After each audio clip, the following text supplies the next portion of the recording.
Cerita berlatar di sebuah sekolah pada malam hari. Ada 4 siswi wanita yang akan sedang melakukan sebuah ritual memanggil setan. Buat apa sih mereka memanggil setan? Untuk menanyakan sebuah HP yang hilang, guys. Gak tahu deh kepercayaan dari mana. Nah, kita kenalan dulu sama 4 cewek-cewek ini. Yang pertama ada Nina, lalu Ita, ini Mio, dan ini Sonia.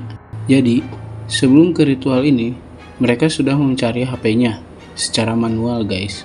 Tapi karena susah cari di sekolah segede ini, jadi mereka ke cara otomatis dengan cara memanggil setan. Jadi gini caranya, mereka harus tepuk tangan secara giliran, dimulai dari Ita, lalu Mio, kemudian Sonia. Sementara si Nina sebagai pemandunya, dia bertugas jadi memegang pulpen, agar nanti kalau si hantu muncul, bisa langsung menuliskan lokasi si barang yang hilang itu. Lanjut dengan tepuk tangan, tapi dengan tempo yang lebih cepat, seperti tadi. Mulai dari Ita, Mio, lalu Sonia.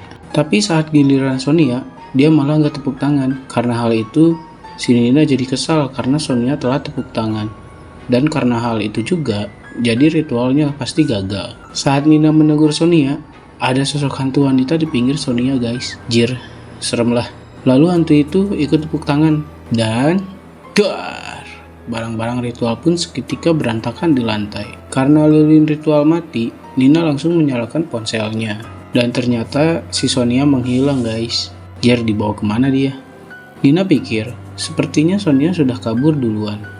Memang menyebalkan, kata Nina. Lalu mereka pun berjalan menuju keluar sekolah dan akan memikirkan tentang ponsel dan si Sonia yang tiba-tiba menghilang besok. Saat berjalan di lorong kelas, si Ita memarahi si Nina karena idenya memanggil arwah ini, jadi situasinya malah begini. Dan ponsel penting pun masih tidak ditemukan. Lalu Nina membantah, jadi kalau mengikuti idemu, ponsel itu akan ketemu dengan cepat. Kalau besok pagi belum ketemu, kita bisa mati, kata si Nina. Jadi apa urusannya sih ponsel dan besok pagi ya? Ya, pura-pura tidak tahu dulu.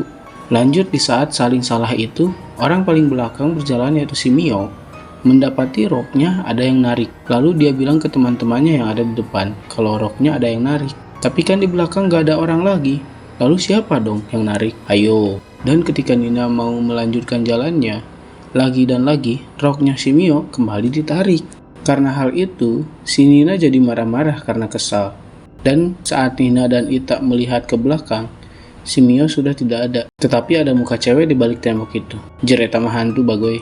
Dan saat itu juga, wajah cewek di balik tembok itu pergi. Lalu Nina dan Ita akan menyusul wanita itu karena dia pikir wanita tadi adalah Mio. Tapi Ita meragukannya, apa benar yang tadi itu Mio? Jadinya mereka mengikuti sosok tadi sekalian keluar. Karena saat turun tangga pun mereka akan keluar sekolah kok. Saat menuruni tangga, kan Nina di depan nih, lalu si Ita di belakangnya. Nah, si Nina dengar dari arah belakang ada yang ngomong gini, apa sudah pergi? Sudah. Si Nina langsung melihat Ita dan menanyakan, apa yang kau bilang tadi? Tapi si Ita tidak bilang apa-apa dan terlihat bingung juga ke si Nina. Nah, si Nina gak terima ke si Ita kalau si Ita itu benar kok dia yang ngomong. Terjadilah sedikit cekcok. Lalu si Nina kembali berjalan dan melupakan apa yang terjadi barusan. Baru juga beberapa langkah, langsung terdengar lagi ada yang ngomong dari belakang. Ngomong gini, dia sudah mati. Sepertinya dia sudah mati. Lalu Nina pun langsung menoleh ke belakang dan ternyata yang di belakangnya adalah hantu, guys. Hantu itu ngomong dia sudah mati. Apa dia sudah mati? Dengan kagetnya, sampai-sampai Nina terjatuh ke bawah sampai kepalanya berdarah.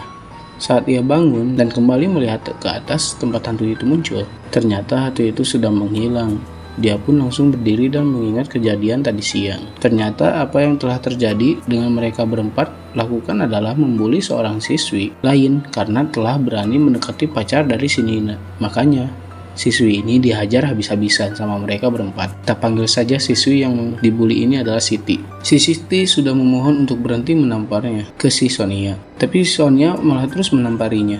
Lihat tuh, sampai benyok gitu. Tidak main-main, si Nina langsung menghajar Siti dengan cara menendang-nendangnya. Gila sih, gak ngotaknya sama si Nina. Ketika itu juga ada seorang guru laki-laki yang mendekati ruangan mereka membuli Siti. Tapi untungnya, guru itu hanya mengecek pintu saja dan tidak masuk ke ruangan. Jadi mereka tidak ketahuan, karena gelap juga sih. Sedang asik mengobrolkan guru tadi yang tidak sadar ada mereka. Tanpa mereka sadari, si Siti sudah tidak sadarkan diri. Dan mereka pikir Siti sudah mati. Lalu si Nina malah ngide, biar kematiannya terlihat bundir, Jadi mayat si Siti dibawa ke rooftop dan akan dilemparkannya mayat Siti dari atas, jadi kan terlihat bundir ya. Nah, terus tanpa mereka sadari, ada HP-nya Siti terjatuh di sebuah kolong dengan keadaan sedang merekam suara. Nah, jadi inilah alasan mereka mencari HP. Ya HP si Siti, takut ketahuan kelakuan mereka. Kembali ke masa kini, sesaat telah terjatuh di tangga. Tadi si Nina balik lagi ke ruang tempat pembulian waktu siang. Dia sedang mencari HP-nya Siti, mungkin aja ada di gudang ini ya kan. Dia cari ke kolong, cari ke lemari, cari ke laci, tetap gak ada.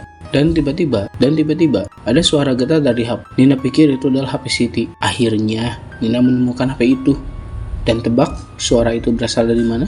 Ya, dari hantu guys. Kayaknya ini hantunya si Siti guys yang tayangan. Nina pun merangkak mundur dan hantu Siti pun keluar di kolong. Terus si Nina kebetulan menemukan sebuah obeng dan langsung menodongkannya ke si hantu Siti. Dengan suara kretek-kretek, hantu Siti mencoba berdiri. Dengan sangat ketakutannya, si Nina malah ngomong, "Coba aja sini, aku akan membunuhmu lagi." Ngaco emang. Saking takutnya, si Nina langsung kabur dengan membawa obeng yang tadi. Ketika di lorong, dia dikagetkan dengan hantu Siti yang tiba-tiba muncul dari dalam kelas di depannya. Hal itu membuat Nina terkaget dan langsung terpeleset ke arah depan, dengan si obeng yang terjatuh lalu malah menghadap ke atas. Lalu tiba-tiba flashback ke kejadian saat mayat Siti telah ditemukan bundir oleh kepolisian. Polisi menganggap kejadian ini bukan bunuh diri, biasa aja seluruh badannya penuh lebam. Pokoknya besok, para polisi harus menemukan ponsel si korban untuk melihat bukti lebih jelasnya lagi. Nah, percakapan ini didengar oleh si Nina. Jadi malam harinya geng Nina CS ini mencari ponselnya si Siti agar tidak keburu ditemukan oleh polisi besok. Nah, mereka sudah cari kemana-mana tuh, nggak ketemu. Akhirnya pakai jalan pintas dan pakai ritual nanya ke arwah. Tak diduga, arwah yang mereka panggil itu arwahnya si Siti. Kembali saat Nina tertusuk obeng. Ternyata Nina masih bisa sadar. Di saat kesadarannya yang terakhir itu, hantu Siti mendekatinya dan berkata, "Sudah mati ya?" Beberapa menit kemudian di ruang ritual sebelumnya, si Sonia tersadarkan diri. Tadi kan di awal-awal dia malah menghilang. Teman-temannya pikir Sonia sudah pergi duluan kan? Nah, tampaknya kejadiannya bukan seperti itu. Si Sonia hanya pingsan dan tidak diperlihatkan ke teman-temannya yang lain kalau dia masih ada. Nah, sekarang si Sonia sudah sadar dan dia pikir juga teman-temannya telah meninggalkan dia sendirian. Saat berjalan di lorong dan hendak akan keluar sekolah, di jendela lorong sekolah muncul hantu Siti dan langsung menyergap Sonia. Dan geng Nina CS pun telah tamat. Hantu Siti pun akhirnya bisa membalaskan dendamnya dan cerita pun selesai.